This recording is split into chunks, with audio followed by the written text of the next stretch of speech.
The Weeping Woman. Maria was known throughout the valley not just for her beauty, but for a light that seemed to radiate from her. Her eyes held the warmth of a summer sun, and her laughter was a melody that could charm the birds from the trees.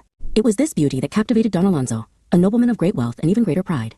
He wooed her with gifts of silk and gold, and soon they were wed. Their love a whispered legend in the grand halls of his hacienda. Their union was blessed with 2 children, a son named Mateo and a daughter named Isabella, who were as radiant as their mother. For a time, their life was a painting of perfect happiness. But a shadow began to fall over the hacienda. Don Alonso, a man of restless spirit, grew weary of the quiet domesticity. His laughter, once a constant presence, became a rare echo in the grand halls. He spent more time in the city, his visits home growing shorter and colder. Maria watched from a distance, her heart a hollow ache, as the man she loved became a stranger, his affection for her and their children a forgotten memory. The whispers of the servants became a roar in her mind.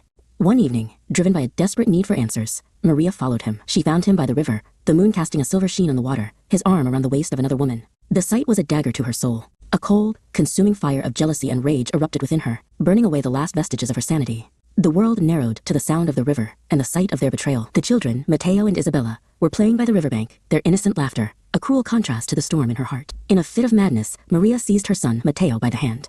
He looked up at her, his small face a mask of confusion, but she saw only the face of the man who had betrayed her.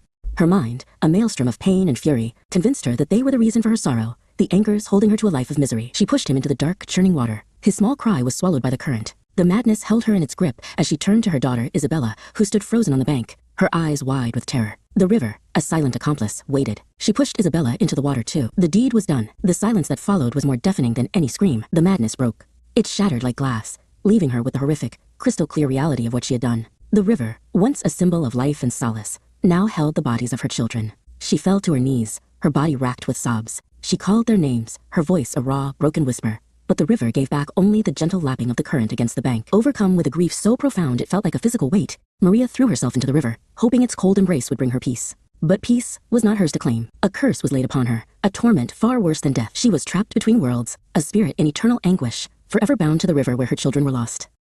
The legend of La Llorona, the Weeping Woman, was born. Her mournful cries, a sound of pure, unadulterated sorrow, began to echo through the nights. She was seen, a spectral figure in a white dress, wandering the riverbanks, her long hair flowing like water, her hands outstretched in a desperate, endless search for the children she had so cruelly taken from the world.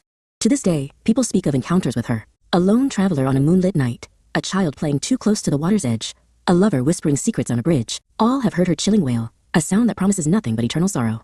Her presence is a cold wind, a shiver down the spine, a reminder of a mother's ultimate betrayal and the eternal consequences of a moment of madness.